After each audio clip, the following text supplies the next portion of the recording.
Today, children, we are going to talk about linear regression. Now, the method which helps us to estimate or predict the unknown value of one variable from the known value of the other related variable, that is called regression. Like, for example, at a given price, we can find the expected demand. Now, the word regression means the act of going back. By regression, we measure the average relationship between the two variables. And in our lesson, we're going to talk about two variables, x and y. Now, another thing which you have to remember is that one variable is dependent and the other is independent.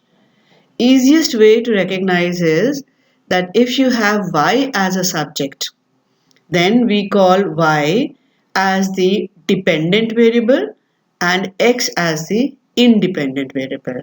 Whereas if you have x is equal to ay plus c, then x would be your dependent variable and y would be your independent variable. So it is, in simple words, a relationship between dependent and independent variable.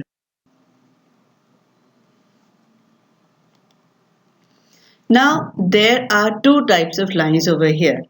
First one we're going to talk about is regression line of y on x, where you can easily recognize it as y with the subject and y is equal to ax plus b, where y is said to be dependent on the values of the x. So therefore x would be my independent and y would be my dependent. And here the coefficient of x, that is a, that will be called as the regression coefficient of y on x. Again, easy way to remember this. Y should be the subject, then your a will be byx. Now similarly, when we have regression line of x on y, then you will say x is equal to cy plus d. Now here x is the subject and c is the coefficient of y, and x is the dependent variable and y is the independent variable. And over here c is said to be the coefficient of y. It will be defined as the regression coefficient of x on y. So whichever variable is on the left side as a subject, that is first, that precedes the other one. So bxy would be with the regression line of x on y, and byx would be with the regression line of y on x. Now, in this one, we have the different forms of the formula to calculate the regression coefficients. The first one which I have written is byx equals to some sigma xy minus 1 by n times of sigma x into sigma y whole upon sigma x square minus 1 by n times of sigma x whole square. Now over here the condition is that when you have in your data x and y as very small numbers, then you can directly make use of this formula. The second form is if you are provided with the value of the covariance and the standard deviation, then you could directly make use of the formula covariance of xy upon sigma x square. Similarly, now if you are told about the variance, then you could directly write again covariance upon variance. Now remember, it is of x, not of y. Again, the fourth form is when you are provided with the standard deviations of x and y both, then r times of sigma y upon sigma x. Now easy way to remember is if you're talking about byx, then sigma y will be in the numerator, sigma x will be in the denominator. Then the fifth form is when you have small numbers there and your mean is coming out to be, you could say as integral values, they are very small numbers and you want to use the direct data. then in that case you can use it. Only condition is that x bar and y bar have to be the actual means. They cannot be any other assumed means over there. So therefore, if you want to make use of the data itself and you want to make use of the actual means, then you could go ahead with the formula x minus x bar times y minus y bar the whole summation upon the summation of x minus x bar the whole square. Now supposing if your data has very big values and you have also been told that the assumed mean for one subject is A and for the other one is B, then you could go ahead using the deviation method over here, that is sigma uv minus 1 by n times sigma u times sigma v whole upon sigma u square minus 1 by n sigma u the whole square. Now this shows over here that depending on the kind of information provided to you, you are allowed to use any of these valid forms over here. Similarly, we have for bxy. Now see, it is bxy. That means we are talking about the line, regression line of x on y. So therefore the coefficient would be the formula summation of xy minus 1 by n summation x into summation y whole upon summation y square minus 1 by n times summation y whole square. Similarly, now if you're provided with the standard deviation of y and the covariance, then you could directly divide the two, covariance upon standard deviation the whole square of y. If you are provided with variance, and covariance upon variance of y. In the denominator, observe it is all with respect to y.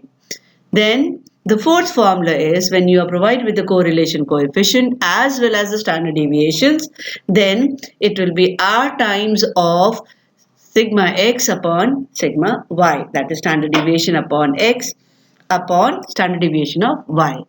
Then the fifth formula again, if you want to make use of the actual means directly and you want to make use of the data itself, which are very small fractionless numbers, then you can directly write the formula as summation of x minus x bar times y minus y bar whole upon summation of y minus y bar the whole square. Last one again, if your data has very big values and you have been told to use the method of deviation, then you will have to assume your means for the two subjects and then make use of the formula summation uv minus 1 by n summation u times summation v whole upon summation v square minus 1 by n summation v the whole square. Now again, remember we were talking about b of x on y. So therefore, in the denominators it will be all y's and v.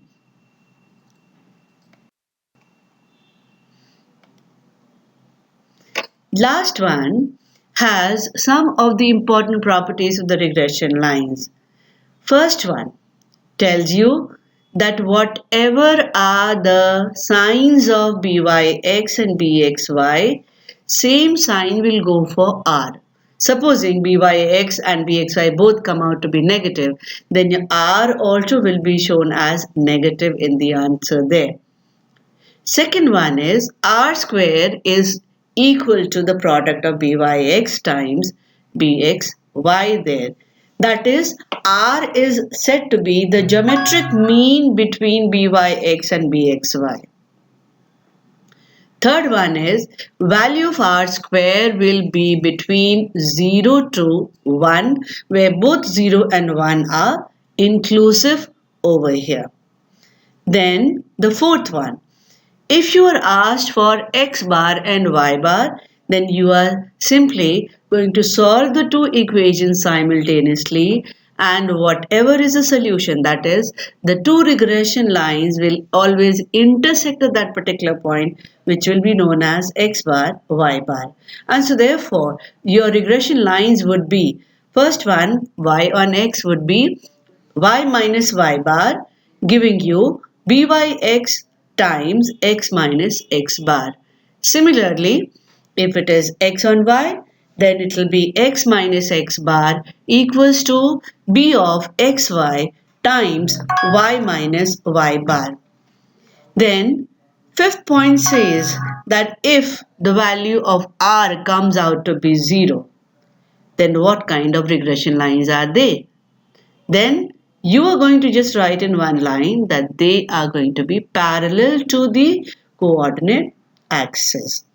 Sixth one, if the two lines are given to you and you are asked to find the inclination or the angle between the two lines, then it will be tan theta equals to mod of 1 minus r square upon bxy plus byx.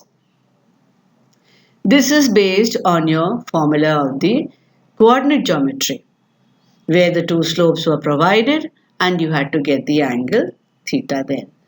Then lines are going to coincide if and only if theta is equal to 0. That is, when are the lines going to coincide with each other? Condition would be that tan theta equals to 0, which implies 1 minus r square is equal to 0, and the value of r comes out to be plus minus 1. So therefore, you could have a one-liner question there that if the lines coincide, what should be the value of the r? The answer will be plus minus 1 there.